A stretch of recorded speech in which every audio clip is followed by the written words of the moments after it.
We should never allow the government to decide what is acceptable speech and what is unacceptable speech. We should penalize behaviors, not opinions, and not speech. If you start trying to regulate speech, you start trying to regulate thoughts, you start trying to regulate beliefs rather than behaviors, there's no way that you're not going to abridge the constitutional rights of millions of Americans.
Here we go. Savannah Police Department, under Executive Order 2020-92, Code Section 2-181, after 9 p.m., no pedestrian shall stand or transverse on any city street, sidewalks, or parking lots. Any person who refuses to disperse are in violation of this order and is subject to arrest. The time is now 8:59. There you have it. All right, so 8:59. That's 8:59. That's the call of 8:59. So they're giving them fair warning. So what we're going to do now is we're just going to sit here and wait for a few seconds to see what happens next. But obviously the warning is they're going to fire tear gas, and that's pretty clear by everybody wearing gas masks. Okay, shh. Oh, go. All right, so our crews are getting out of the way right now as we see the tear gas and the smoke. Bit of leeway with the remaining crowd. Now, the bulk of the crowd does seem to disperse. Now we're seeing the police cars start to move in just no soon as we say that. So we're going to see how this unfolds and if they're going to start making arrests.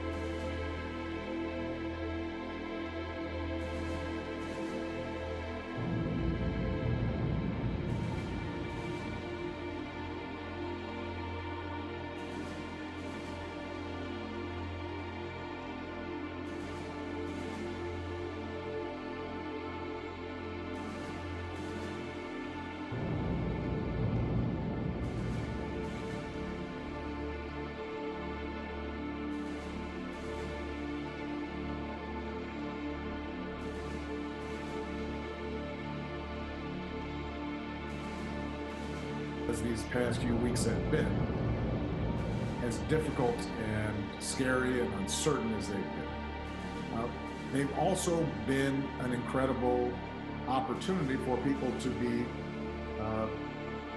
awakened to some of these underlying trends. And they offer an opportunity for us to all work together to tackle them, to take them on, to change America and make it live up to its highest ideals. And you should be able to learn and make mistakes and live a life of joy without having to worry about what's going to happen when you walk to the store or go for a jog or are driving down the street or looking at some birds in a park. And so I hope that you also feel hopeful, even as you may feel angry, because you have the power to make things better, and you have helped to make the entire country feel as if this is something that's got to change. Despite all that, a majority of Americans still think those protests were justified. That wouldn't have existed 30, 40, 50 years ago. I'm doing this video to bring out some facts about this ongoing protests that are happening all across the United States about black inequality. And I want to bring out a couple things that most people know about or you just deny. And the first is, when the civil rights events took place in the 1960s, blacks were given several legal precedents under law that protect their rights, and that included affirmative action, which took place in the 1980s. The blacks said, well, we have to be given top priority of jobs and other things, which they said we should have first priority on those issues, where if somebody's being hired for a position, the black should always be considered first. And that's just one thing that the media will not talk about.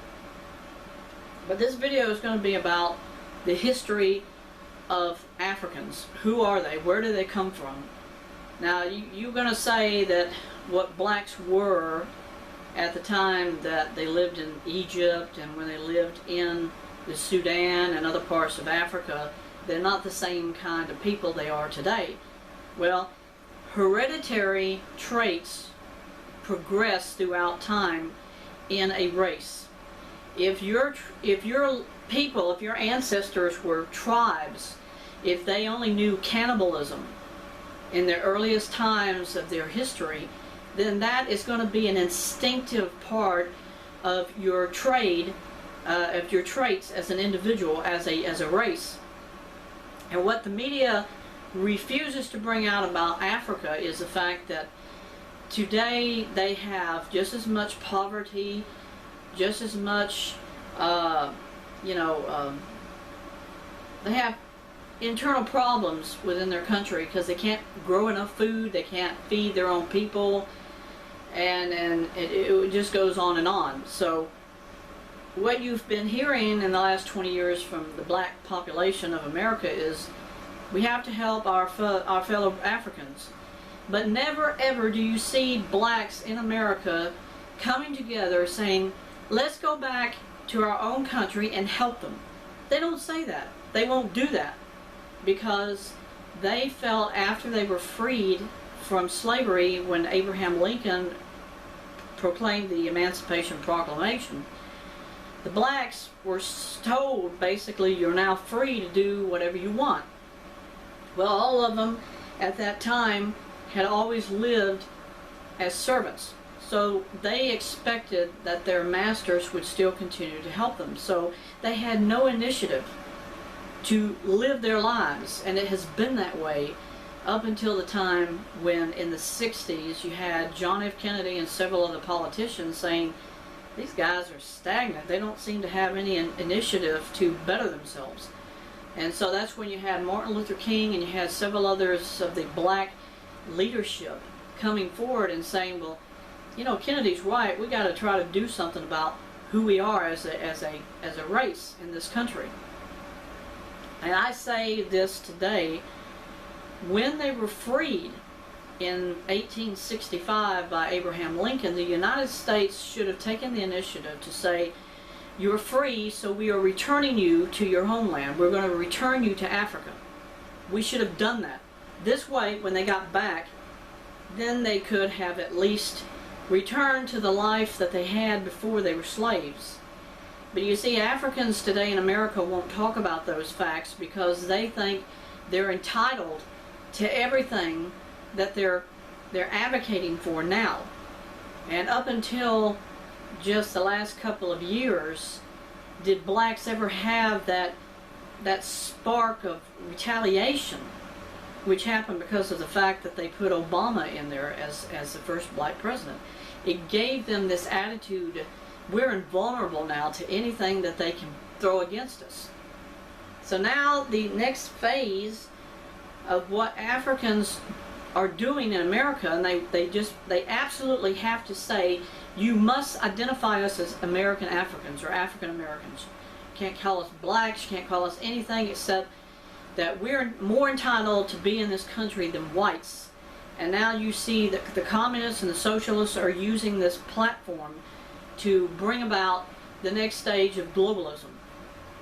They're telling them, go out on the streets, protest, loot, vandalize.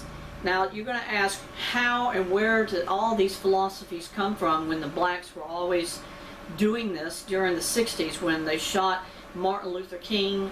The blacks were out looting, gutting buildings, burning, all the rest. It's that hereditary trait that blacks have, which instigates these kinds of reactions. This is not from our society embedding these philosophies into their hearts or into their minds. It is a part of what is an African. This is how they've always lived, because in their past ancestry, it's all they've ever known, to kill other tribes who tried to take over their areas. And if you look at Roots, if you look at Zaka Zulu or Chaka Zulu and all these other African films, you see them portraying blacks in a very archaic, very primitive life where all of them more or less lived in massive villages together.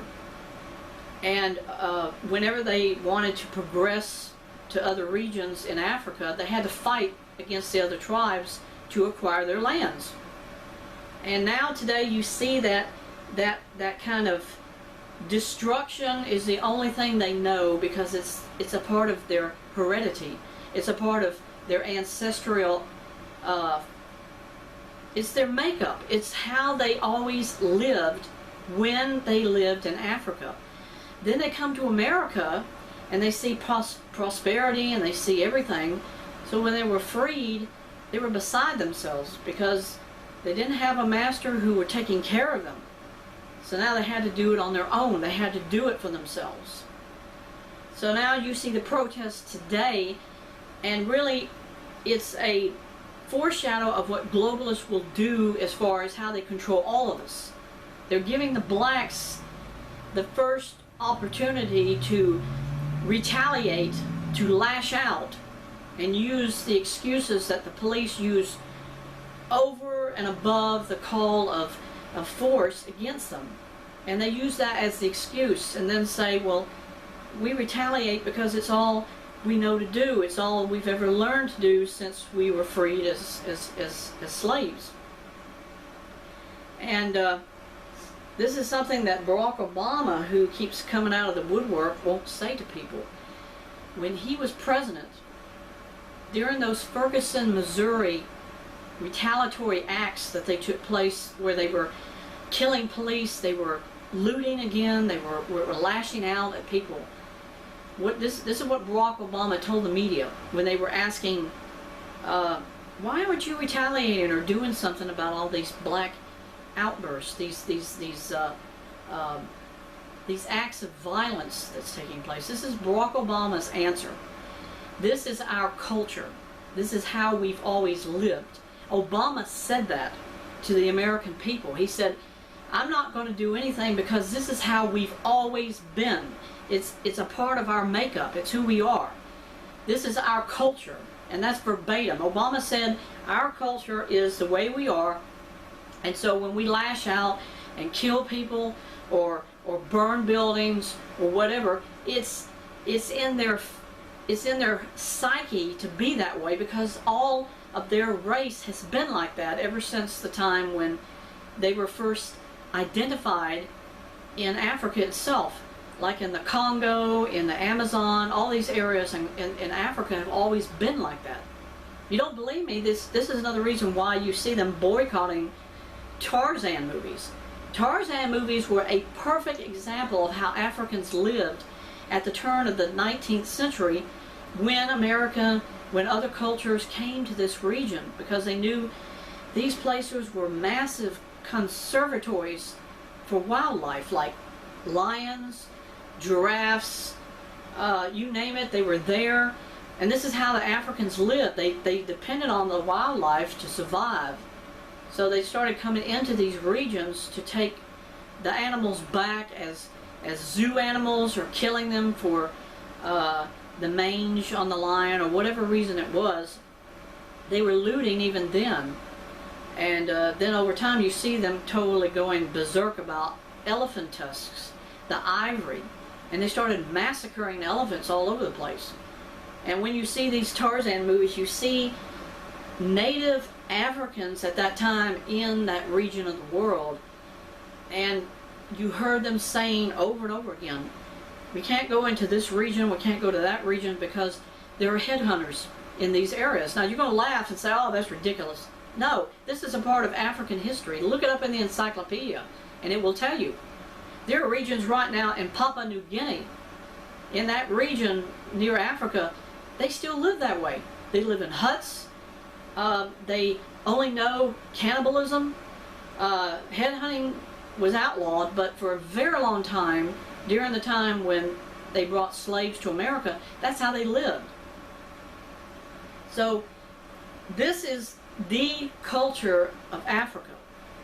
This is why you see them retaliating by looting, burning, stealing, fighting, killing, all the rest. It's a part of who they are, what they are. Now, the only thing to take away from what I'm saying is this. They want people not only to accept them, but to basically psychologically let them live the way they want to, and that you as an individual, as an American, whether I'm black, white, whether I'm Native American, whatever culture I'm from, the blacks are saying, we're going to take over. We're going to do everything ourselves because we think we're entitled to take over. In other words, they're saying, this isn't going to be a white America anymore, it's going to be a black America. We're going to make America what we wanted it to be when we were still slaves, when they brought us to this country. That's what the blacks are saying.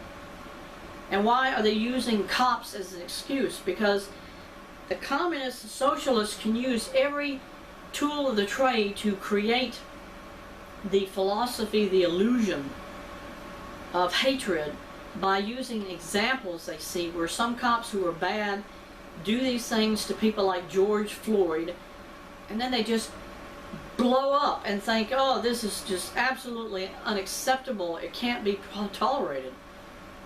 And now you see the next phase of that in using social media, which until only a few years ago, you could never destroy somebody's whole life just by the fact you say something on the internet, and now they are using it against people on the internet.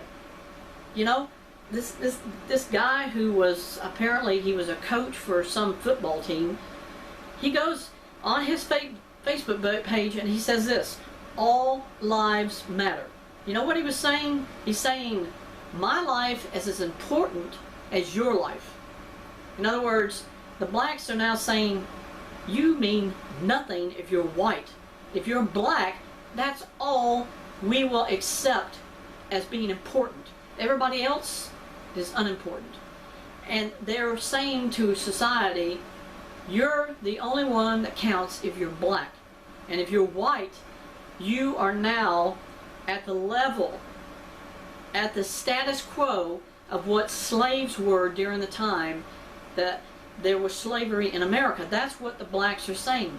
We are now below that threshold of them saying that they are more important than anybody else, and that your rights as an American citizen, not that you are white or black, but they're saying that the Constitution is supposed to give rights to everybody. But now the blacks are saying, well, if you want that Constitution, now we have to change what it says. And now it's saying all blacks were created equal, not that all men were created equal. So this, in a nutshell, folks, of what I've just said is the scope of what the protests are about. And they're going to use every opportunity they can until they get their way in creating this so-called hate law.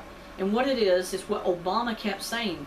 We're going to instigate thought crimes, where if you say something and we don't think you should say it, they're going to use it against you and say, well, you can't say that because now it's illegal for you to think that way.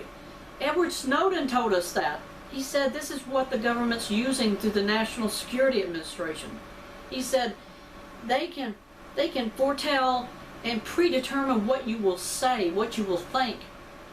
And what did the government do after Edward Snowden made that public? They went after him like he had just killed somebody. And what did he do? He had to flee the United States. He had to go to Russia. It was the only place he could go where they couldn't extradite him back and have him executed for telling the American people what the government, the global government, is doing to us today. And every time you see a protest or you see any kind of a global event happen, even the coronavirus, these are all phases of what is the globalist world order that George Bush Sr. told America during the Gulf War. There is a new world order coming. And now you show that on YouTube and they totally blank it out because they don't want people remembering what was told to us so many years ago in the 90s. 30 years ago, we found out the New World Order is coming. Now they silence you when you say something that they don't want you talking about. But it's okay for the blacks to do whatever they want. They're going to let them talk. It's okay for the Muslims to kill like on 9/11, because now you hear them not saying one word when the Muslims were out on the streets bowing to Allah, kneeling to Allah, and yet on the flip side is this hatred projected at Christians who don't do anything except to project our own feelings, but we don't force it on other people. Not true of Islam. Islam says you will accept or we kill you. That's how our religion says it. Allah says we kill all infidels. You don't believe in Islam, you don't believe us, we kill you. So these factions, these groups who now are getting all this power and all these abilities that we're seeing to circumvent and to subjugate every other race, especially whites, this is proof positive. The communists, the socialists, are using every single thing at their disposal to tear down America, to tear down what we were founded as a nation to be. And the blacks are only able to do these things for one reason, because Barack Obama is still in control and he's doing these things for the intention of destroying what's left of our freedoms and our liberties in this country. And the irony is, when they get their way, folks, communists are going to go right in and take it all out from the blacks, because once they have control of everything, they're going to say, you've done your job, now we're in control of everything. And that is the ultimate goal of socialism. It's the ultimate goal of communism. You get it for a while, and then we take it back, and then we control everything. And that includes your life, your family, your philosophies, everything you think. Watch 1948, George Orwell's movie. This was about the coming communist dictatorship of socialism that would annihilate freedom in America. And now you see that it's happening. And they're giving it through certain groups who control everything about what we are as America. So instead of feeling pity for blacks, you ought to be looking at it from the concept of what are their ultimate goals.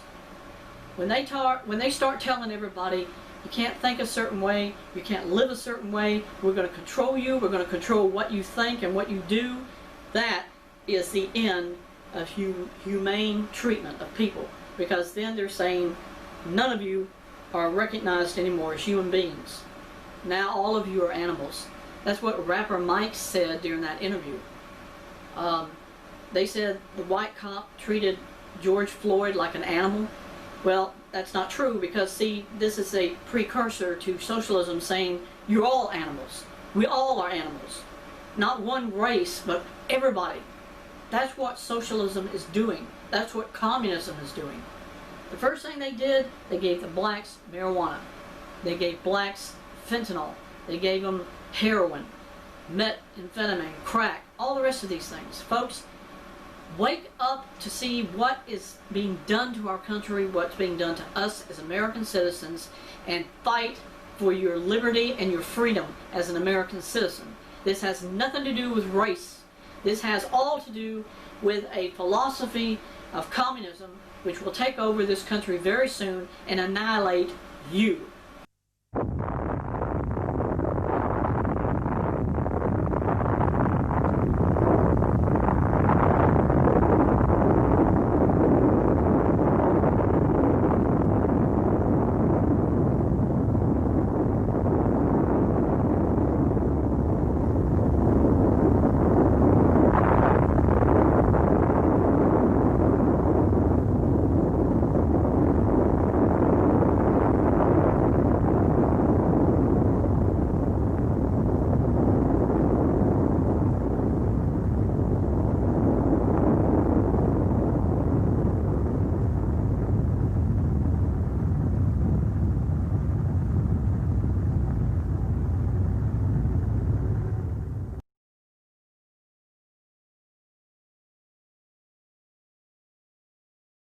For the trouble we're having with that live shot out there, but it did appear like Hope was saying that most other folks near her had gone home. Let's check in now with Brendan Keefe to see if the area is kind of cleared where he is. Brendan, how's it looking? Yes, actually the temperature has come down quite a bit. You see I'm not wearing my gas mask. That's because all of these National Guard soldiers and also the Atlanta police officers, there was an order given out over the radio. They all stowed their gas masks. That makes me a lot more comfortable. It's still at the ready. What we have here is multiple fronts, multiple lines. But we have to have people follow the law. And when they don't, it puts us in a bad spot. And when you have unruly people that are mixing in, and you see them on camera loading rocks in their backpack, loading wood in their backpack, in that same area by the Capitol where we had to shoot tear gas because a car was parked jackknife in the middle of an intersection, and the guy got out and is standing up on the hood of the car, creating disruption. And then people in the background are putting on additional clothing.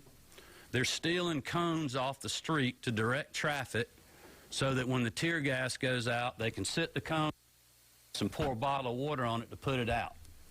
Those are not people here to peacefully protest. They are here to disrupt, to injure the men and women that are on the streets trying to keep the peaceful protesters safe. They're carrying around milk because they're not going to run when the gas hits and goes home after the curfew.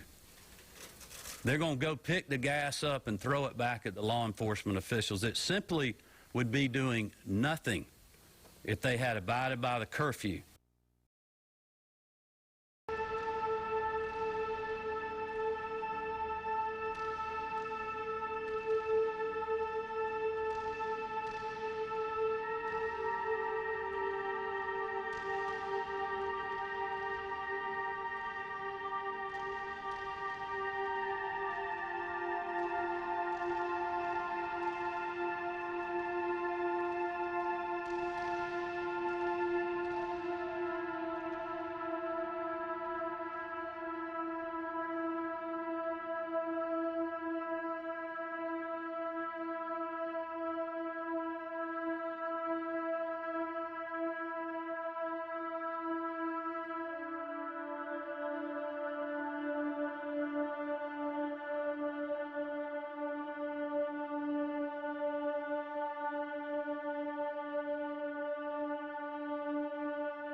They've reported from around the world, challenged the powerful, and they bring all of this to every story that breaks. We've got breaking news, and it's good news. And touches your heart. How do you even say thank you? Thank you is not big enough. I made this.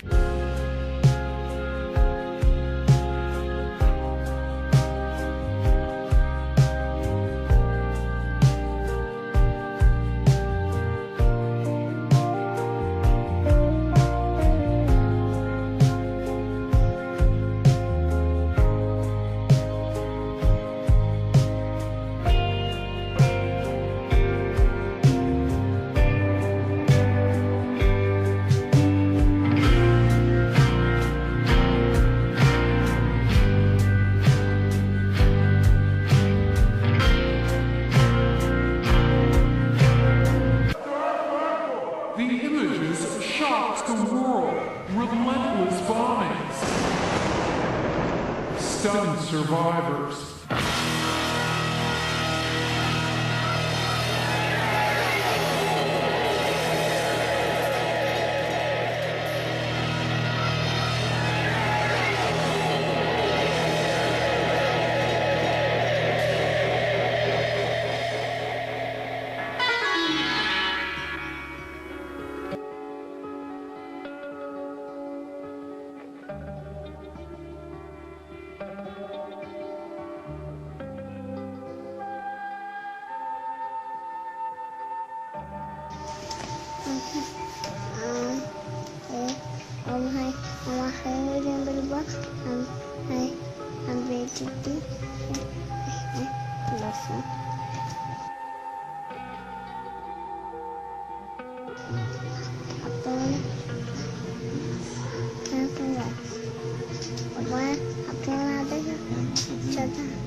peculiar thing about this. You didn't build that. Somebody else made that happen. You didn't build that. Somebody else made that happen.